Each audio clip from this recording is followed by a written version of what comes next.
Comrades and friends, it is 125 years since delegates to what would become the Second International gathered in Paris on July the 14th, 1889.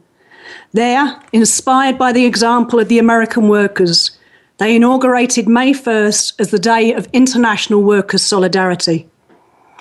That meeting was itself held on the 100th anniversary of the storming of the Bastille in the same city, the opening shot in the French Revolution.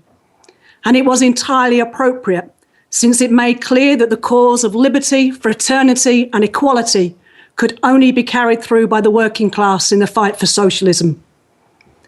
We know that the Second International was to betray this goal, as political opportunism took hold with its talk of wars to end all wars and the long onward march of reforms towards the inevitable perfection of capitalism. Such claims reached their climax in the latter half of the 20th century, with the European Union held up as the embodiment of this perspective, a united, prosperous, social Europe in which the rights of workers were upheld and guaranteed by none other than the European bourgeoisie itself. How grotesque this now sounds, as one country after another falls victim to endless rounds of savage austerity, dictated by the Troika of the European Union, the European Central Bank, and the International Monetary Fund, and imposed by governments without any democratic mandate. As the SEP and the PSG explain in our joint manifesto for elections to the European Parliament at the end of this month, the bourgeoisie seized on the 2008 financial crisis to destroy the social gains won by the working class so as to increase the competitiveness of European capital against its Eastern European and Asian rivals. The result is that the social situation in Europe today is one that would be instantly recognisable to a sans-culotte. Indeed, if anything, an even more parasitic and decadent financial aristocracy now sits atop a continent in which millions are condemned to poverty, unemployment, underemployment, and the destruction of their rights. Officially, 120 million Europeans are living in or at risk of poverty.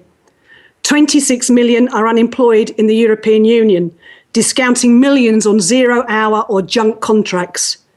But these statistics do not convey and cannot convey the monumental crime that is being carried through by the European bourgeoisie.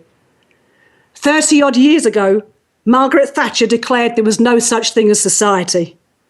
Today, her dictum is the modus operandi of the European Union, which is instructing entire countries to commit economic, social, and cultural suicide. In Greece, conditions not seen since the Nazi occupation have re-emerged. Mass unemployment, up to 60% amongst the youth, while the average Greek family has seen their earnings drop by almost 40% between 2010 and 2013. The numbers of those without health insurance have more than quadrupled from 2008 to at least 2.3 million people, or almost 1 in 5 Greeks, with the number rising by 2,300 each day. There are reports of women suffering breast cancer with open sores because they have no access to medication, while one hospital recently refused to release a newborn baby to its mother unless she met her insurance payment. And still the sadists of the Troika demand more. Small wonder then that when Frau Merkel visited Athens recently to boast of the EU's success in returning Greece to the money markets, she had to be guarded by 5,000 heavily armed riot police. The World Socialist website warned that Greece was being used as a laboratory for the whole of Europe. And so it is. In Spain, not since the victory of Franco's fascist forces in 1939 has the working class suffered such a massive drop in its living standards. Wages fell by 8.5% in 2012 alone, while some 13 million people live in poverty, a figure that Oxfam expects to rise to 18 million in the next 7 years, nearly 40% of the population. In Ireland, the poster child for EU austerity, income inequality soared between 2009 and 2010, with the top 20% earning 5 times more than the bottom 20%. The situation is repeated in Portugal and Italy, but this is in no way the fate only of the so-called peripheral countries, Wages have fallen in every country. Healthcare, education and welfare is being cut in every country, and it is worsening. The decision by the Socialist Party government of President François Hollande to appoint Manuel Valls as the new Prime Minister marks a sharp turn to the right, not only for France, but for the whole of Europe. The aim of the man dubbed the French Blair is to immediately force through 50 billion euros in budget cuts and implement sweeping labour reforms over the next 3 years. The race to the bottom that is underway is indicated by demands that France must slash its public spending as a share of GDP from the current 56% to 45% to come into line with Germany, a reduction of 200 billion euros annually.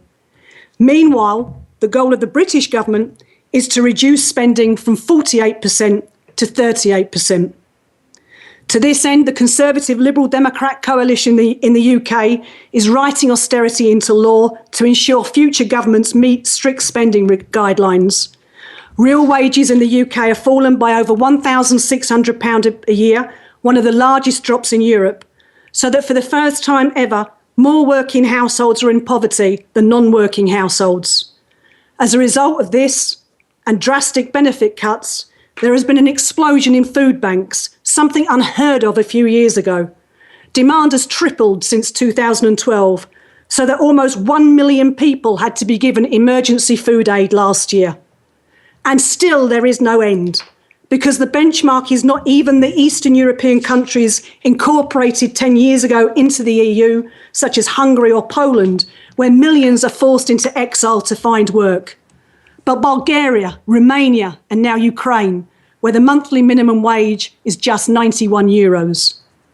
The ruling elite don't even pretend anymore that what is involved is a temporary adjustment. A new normal is being established, where the continent is little more than a giant cheap labour reservoir for the transnational corporations and a prison of social misery for its inhabitants.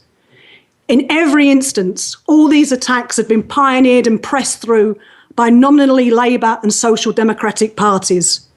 And they have been facilitated by the trade unions who organise only token protests in order to conceal their role as partners in crime. 36 general strikes in Greece since 2010, 1,300 strikes in Spain in 2012 alone, not a single one of which even raised the demand for the bringing down of the government it was supposedly protesting. As for the European trade union federations, they have not lifted a single finger in solidarity with workers in Greece, Spain and elsewhere. The Social Democrats and the unions are aided by the pseudo-left organisations, such as Syriza, with its pathetic pledge to repeal just 5% of Greek debt, and that's before it even gets into power. Such organisations posture as left. They whinge and they whine over this or that, but they have no intention of doing anything to antagonise the bourgeoisie, lest it upset their privileged lifestyles. That is why, for the most part, they are the most strident defenders of the European Union.